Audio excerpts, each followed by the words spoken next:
Santa Baby. Written by OllieCollie, read by Alextris. Chapter 2. Christmas Eve. Hold it right there. Where are you going in such a hurry, mister? Peter skids to a stop, the aborted movement so abrupt he nearly takes an unexpected nosedive to the tiled floor. He scrabbles at the kitchen island, managing to save himself and maybe accidentally putting a tiny crack in the granite in the process. Oops. He guiltily lifts his head to meet Peppa's gaze, offering a lopsided apologetic smile. She just shakes her head and sighs before returning to mixing a batch of cookie dough. You can help Tony fix that later. Now, where were you heading? Peter slowly glances down at his spider suit, the mask dangling from his hand, then back up at his adoptive mum. She watches him expectantly. Not long after the pregnancy announcement, Tony had pulled Peter aside and told him in no uncertain terms, "Listen, kid, when it comes to pregnant women, or actually no, life lesson right here, women in general, just humour them, especially when they get that look in their eye." Peter thinks this must be one of those times, so he clasps his hand behind his back, clears his throat, and says in his least voice possible, patrolling? She purses her lips. On Christmas Eve? Criminals don't take holidays off. He's mostly been going out in the afternoons since winter break started. Tony and Peppa both prefer if he's not out much past dark. He hopes Peppa doesn't try to make him stay home today. They didn't have any plans for this afternoon, and he was looking forward to getting some patrolling in before all the festivities began. He clears his throat. That's okay, right? Peter has a list of rules and expectations when it comes to his Spider-Man activities, including, but not limited to, a strict curfew, a limited number of hours he's allowed to patrol per week during the school year, and a firm warning to stay away from the big-time stuff, as Tony so aptly put it. It had been a balancing act at first, trying to get used to having adults around who knew about his alter ego and were imposing their own regulations on it, especially since Peter had been doing this on his own for months before he met the Starks and was accustomed to his own way of doing things. There have been arguments and lots of negotiations, but they've managed to figure it out, and it's working. He's still not a huge fan of all the ridiculous protocols Tony built into his suit, but he can't really complain because his suit is awesome. He got to help design it, but Tony went above and beyond with everything. A heater, an AI, dozens of web shooter combination options, and so much more. It's more than Peter could ever have dreamed about back when he first put together his spider-emblemed hoodie, sweatpants and goggles.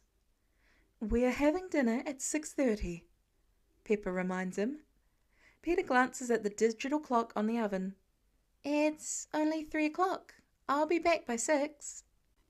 Make it 5:30, she amends, so you actually have time to shower and make yourself presentable for company. It's just the Avengers, Peter says with a nonchalant shrug, as if he hasn't idolized all of the heroes for years. Peppa lets out an amused laugh. That may be true, but I'd still prefer it if you made the effort. At least try to be back by 1:45. Okay, he agrees easily, mainly because he's eager to head out, and an extra 15 minutes of patrolling is not worth wasting time negotiating over. He snags a cookie off the cooling rack and pops the whole thing into his mouth. I thought we had a batch of cookies from the other day, he says, cheeks full like a hamster as he chews. We did. You and Tony ate them all. Oops. Sorry, he says sheepishly, though he's not that sorry, because the way the sugary dessert practically melts in his mouth is pure bliss. They're just too good. Peppa smiles. Tony has taught you well. Peter grins back, turning to make a beeline for the door. Okay, well, I guess I'll see you later. Wait just a minute, Peppa calls. Come over here and say goodbye to me. Peter lets out an overdramatic sigh but complies, ducking back around the counter to wrap his arms around Pepper in a quick hug. "Bye," he says obligatorily. "Love you." "I love you too." He pulls back and leans downwards, pressing his hand gently against Pepper's belly. "Bye, Munchkin. Tonight we'll know if you're a boy or a girl." With that, he spins on his heels and proceeds to nearly run headfirst into Tony. "Whoa!" the man says as Peter skirts around him without so much as a word. "Who's on fire?" Peter resists the strong urge to roll his eyes. He has no desire to repeat the conversation he just had. "I'm going patrolling," he answers dutifully instead. He pokes a finger in Pepper's direction. "I already got the okay." Tony hums. "All right, well, you do remember we're having a very special gender reveal dinner tonight." "I know," Peter says over his shoulder, stepping into the elevator. Sometimes he just leaves straight out of one of the penthouse windows, but he doesn't want to be too obvious when it's still light outside, in case somebody sees him coming and going and gets suspicious.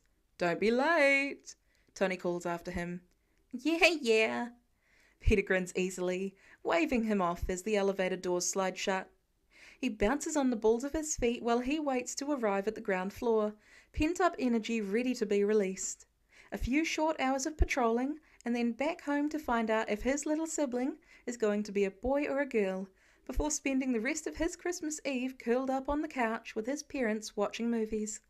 The perfect evening. Peter can't wait. The afternoon is eventful. Just like last year, there are apparently lots of friendly neighborhood things for Spider-Man to do on Christmas Eve. Peter thwarts a robbery at a local grocery store, stops a mugging, and helps direct traffic at an intersection where the traffic light went out until the police arrive. The highlight of his day is when one of those bell ringers with the bright red donation buckets let him ring the bell, and a bunch of people stop to drop their spare change into the bucket and say hello. Several people even ask to take a picture with him. He can't wait to tell his family about that.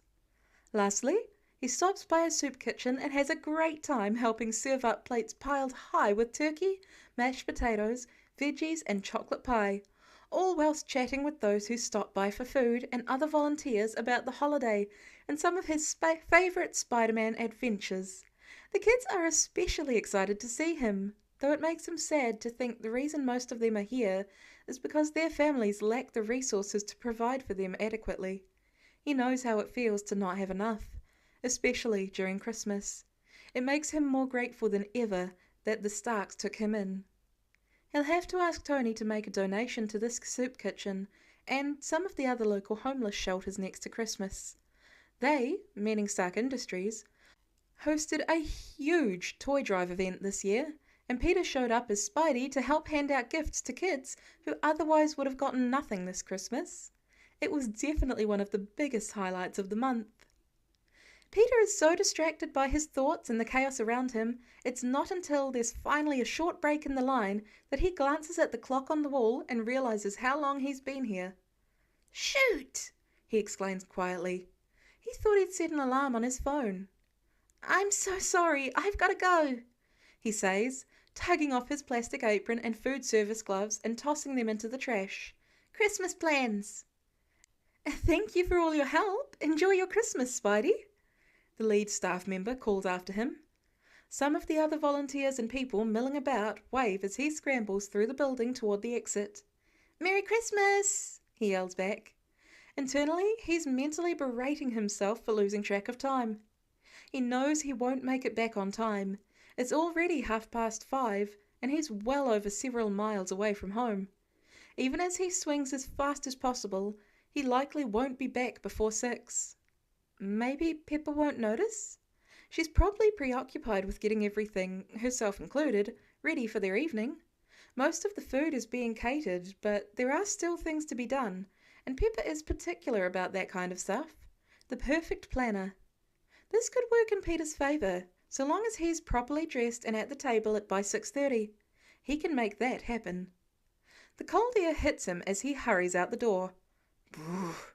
His suit's heater automatically cranks up, and Peter is grateful. The sun has already set, making a chilly evening downright bitterly cold. It brings back memories of last Christmas Eve, though there's no pretty snow this year, only some slush and ice from last week's precipitation. He's about halfway back home when he smells smoke.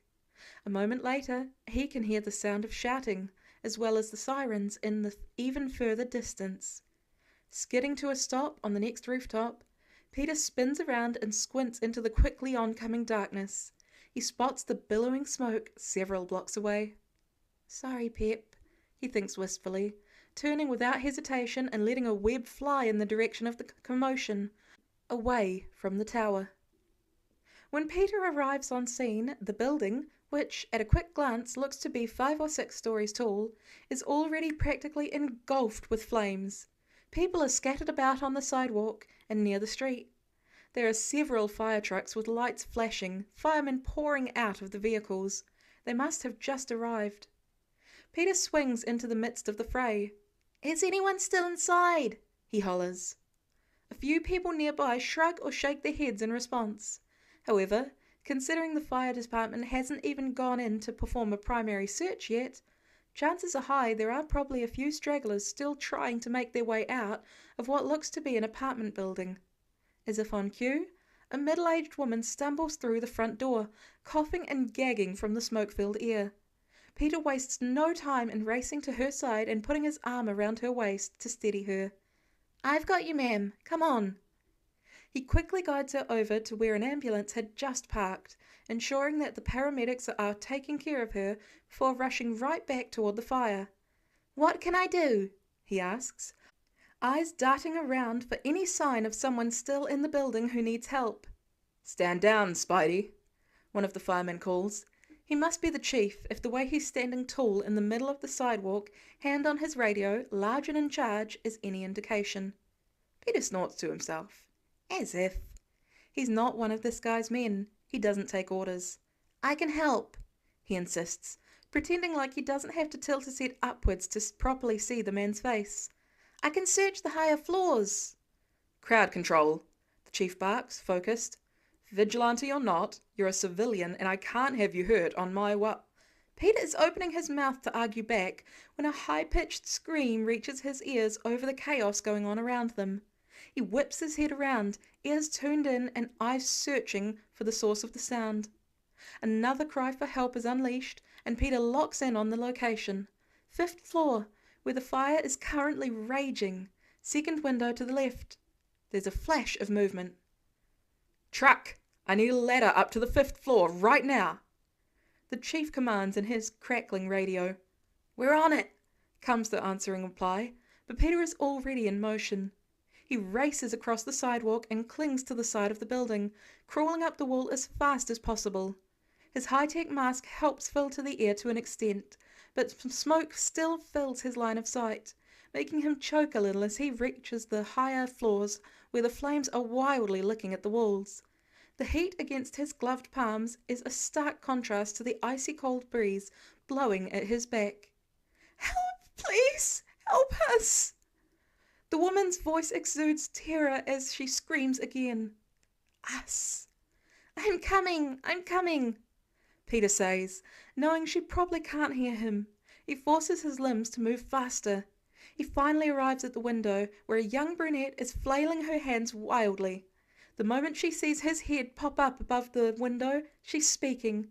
"Please, my son, take him first." She presses a hand to her mouth to stifle a coughing fit. That's when Peter spots the little boy, maybe about 6 years old. His eyes are wide with fear as he crowds against the open window, staring down at the long drop to the ground. "Hey, buddy," Peter says, slowly moving one hand from the wall to hold it out toward the kid. "You want to come with me?"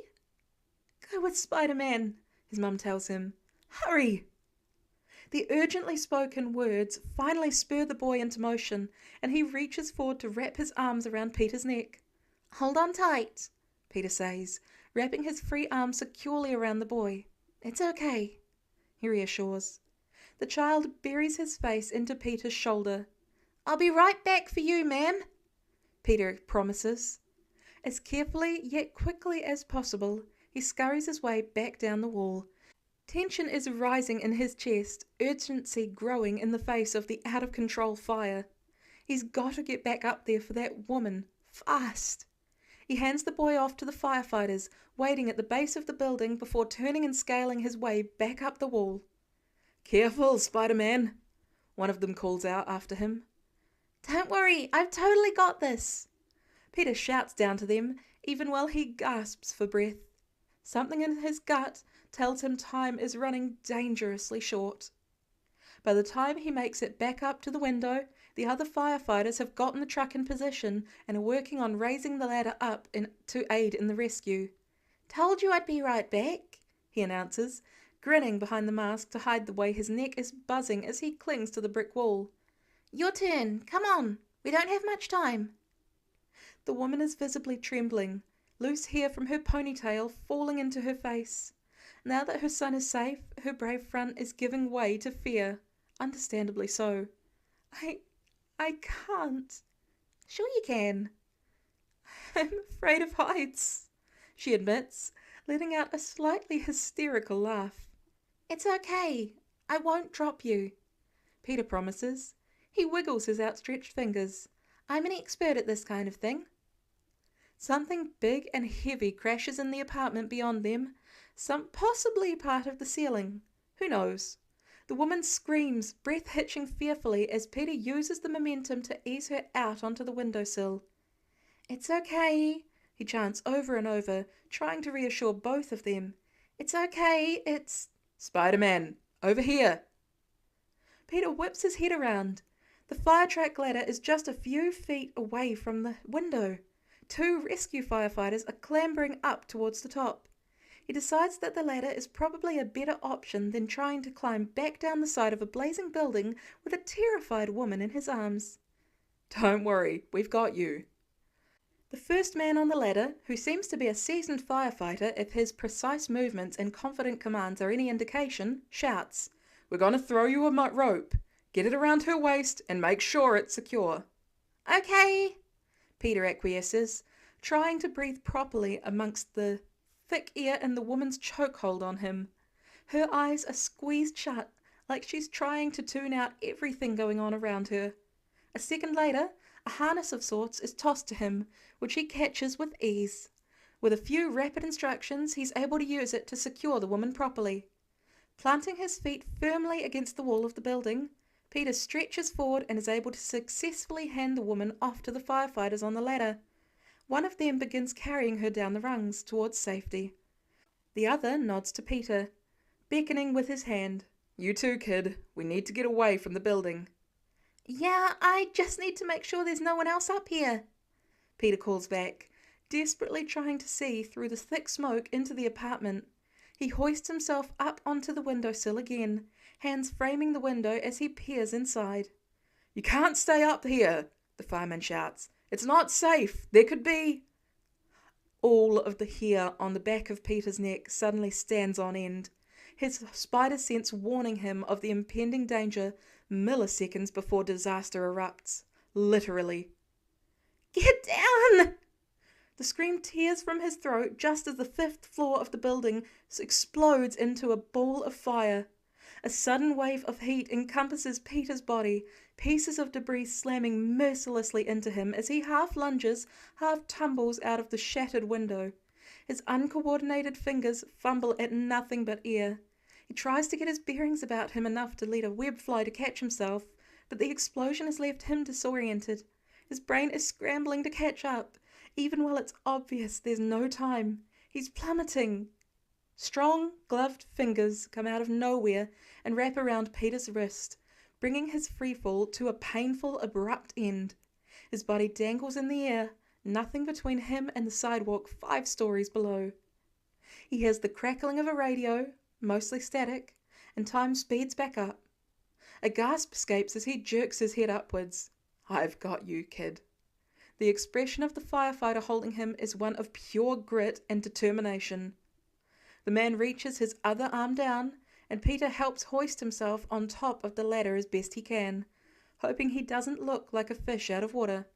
"Lieutenant, report!" The fireman fumbles for his radio with one hand. "We're good." He squints at Peter through the dim light of the flickering flames of the building behind them. "You okay?" Fabulous. Peter puffs out. Well, I don't think I could do this every day. You guys are awesome. The lieutenant chuckles. "We owe you some thanks. Couldn't have made that rescue without you. Come on, let's get down from here." Is it a little embarrassing as Spider-Man to be helped down a ladder by a firefighter? Yeah, it totally is. But Peter's ears are still ringing and he feels off kilter, probably the result of almost going up in flames, so he can't very well complain. It isn't until both feet are on solid ground again that he realizes something is a lot more wrong than bumps and bruises. When he hops nimbly down from the rig, his left side explodes into a world of white-hot pain. He stumbles to the side, barely catching himself against the side of the fire truck, and presses his free hand against the point of pain. The lieutenant who'd saved his life immediately puts out a steadying arm. "Whoa, hey, you don't look so good." "I'm fine," Peter says, waving him off. He just needs to get home. "You took a hard hit. You should let the medics check you out." "That sounds great." It doesn't. "And I really appreciate it, but I've got to get home. I'm late for Christmas Eve dinner. But hey, thanks for..." The lieutenant must see something that concerns him, because his eyes widen as he gestures towards Peter's abdomen. "Spidey, you're..." I am so screwed. Pepper's gonna kill him, and then she's going to make Tony do the same. "Sorry, I've got to go. Cleanup's on you. Merry Christmas." He darts away, leaving the still chaotic fire scene behind him. The lieutenant calls after him again, but Peter is already long gone. He runs until his vision goes blurry and he can't draw a sufficient amount of air into his lungs anymore. "Don't pass out," he chides himself, ducking into an alley. He'll have to climb up this building and take the rooftops the rest of the way home. It'll be faster. Peter blinks, and suddenly he's staring up at the moonlit sky, back against the cold, dirty ground. He gingerly lifts his hand up to pull his mask from his face, hoping to get some better air access, and that's when his gaze catches on something red and sticky coating the fingers of his Spider-Man suit. Reaching back down towards his abdomen, Peter probes gently at the area. Nausea swirls in his gut, and he has to let his head fall back and squeeze his eyes shut to keep from puking. It's dark, so he isn't able to see well, and he can't really move either, so that doesn't help. But it's clear that he is bleeding. Badly. How did that happen? He was at a fire, right? Fires don't generally cause gaping, bleeding wounds in people's sides. The memory of the moment the explosion happened rushes back to his slow-moving mind. He must have been hit by a piece of shrapnel or something. Maybe it's even still stuck in him. He can feel the warm, wet patch of blood growing under his fingers. Distantly, his brain recognizes the direness of his situation, though he's not as panicked as he probably should be. Help. He needs help. He needs Tony. Peter fumbles for his phone, managing to draw the device out of his suit pocket and bring it up near his face. The bright light has him squinting and he curses the slick, red smear that prevents him from being able to hit the right buttons to pull up his contact list. Come on. His fingers aren't cooperating, and just when he's about to give up, his screen lights up with an incoming call. As if in answer to a prayer, the name at the top of the screen is Tony Stark. Peter could cry with relief. It takes a few tries, but he's finally able to swipe to answer the call before it drops. "Kid, what's going on?" There's poorly concealed panic in the man's voice, who doesn't bother to wait for a greeting. Rude. "Friday's sending me wacky signals from your suit. It's like it's shorted out or something. I don't have a location." "Stalker," Peter mumbles. His brain is reminding him he has something important to say, but the right words seem to elude him. "Peter!" Tony snaps in a tone that tells Peter he's missed something. "Are you hurt?"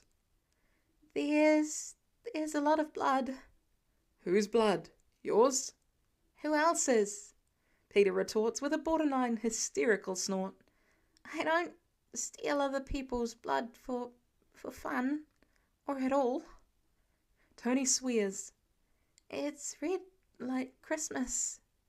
His free hand accidentally brushes against his injured side, and the pain rocks his world again, leaving him gasping even more desperately for breath. A moment passes, maybe several, he isn't sure, and he thinks he hears Tony calling his name. I need you to come get me, Peter says shakily, some clarity returning to him for the time being. I don't think I can. Please. I'm scared. I think it's really bad, Dad. There's a sharp inhale on the other end of the line. It's okay. I'm coming, kid. I'm on my way. Just stay awake, okay? Trying to. Good. I'm almost there. Where's the wound? Left side. He stutters out between chattering teeth. He's not sure if it's from the cold or the pain. Probably both. Keep pressure on it. Tony's voice is tight, abrupt. Peter can hear the fear behind it. Suddenly he regrets blowing Tony off earlier when he left for patrol, for not hugging Pepper just a little tighter, a little longer. He wishes he had the chance to do it over again. One would think he learned his lesson after losing his parents and his aunt and uncle. Life is too short to take even the smallest moments for granted. Something warm and wet drips down the side of his face. Peter blinks, 2 more tears sliding down his cheeks unbidden, and suddenly there's a figure crouched over him. He jolts with alarm before his mind catches up and he realizes who it is. Relief fills him instead. Easy, kid, Tony says, flying into action as he immediately begins working to get the bleeding under control. It sounds like he's just run a marathon. Hey, it's just me. Peter can barely make out Tony's features in the dark alley, but everything about the man's visible expression screams panic. Never in the whole year that Peter has lived with the Starks, and even before that on TV and in magazines, has he seen Tony look so afraid. The man is always confident, always ready with a suave attitude and sarcastic comment. Peter coughs, the sudden movement sending a wave of pain coursing through his middle. Hey, he mumbles, profoundly, watching Tony through half-lidded eyes. I'm sorry I missed dinner. Tony makes a choked sound in the back of his throat, almost like a sob. It's okay. I'm never on time either. You know, Pep is always getting on me for that. Peter wants to laugh, but even the shallow breaths he's forcing himself to take right now feel like they're sending dagger after dagger through his abdomen in rapid succession. He stifles a cry of pain, but a pitiful whimper still escapes. Dad, it hurts. I know it hurts, buddy. I'm sorry. Tony has something firm pressed against the wound now, probably trying to stem the flow of blood. That's a good thing, because Peter can't be moved if he's still bleeding out. Bloodstains all over the sidewalks aren't good for the city. Hey, open your eyes, Pete. Peter groans. He's so tired and cold. There's a series of short, snapped words at a lower volume, leading Peter to think that Tony must be on the phone with someone. He's asking where they are, before the man's attention is back on him. Tell me what happened. Peter racks his slow-moving brain for details. There was a fire. Yeah? Tony sounds a little too eager to keep him talking. You save anyone? Little kids and his mum. That's my boy, Tony says, a hint of pride colouring his otherwise raspy voice. His free hand reaches out and brushes over Peter's hair. Your little sister is real lucky to have a brother like you. Sister? Yeah, bud. It's a girl. Fry told me on the way over. She told you before Mum? We won't let her live that one down, huh? Tony's teasing tone is underscored by the uncharacteristic waver in his voice. There's a momentary lull. Peter vaguely recognises that he's not so cold anymore, the chill in his bones giving way to something more pleasant. He's pretty sure that's not a good thing, but it feels much nicer than his incessant trembling before. Pete. The voice above him is drifting into unchecked panic. Stay with me. Peter groans. Dad? There's a warm hand on his cheek, the contact heavenly compared to the snowflakes beginning to drift down all around them. Right here, buddy. I got you. You're going to be fine, you hear me? Footsteps pound in the near distance. An involuntary shudder racks Peter's otherwise still form. Tell them I'm sorry. And despite the desperate, heart-wrenching sound that follows those words, Peter's eyes slip closed.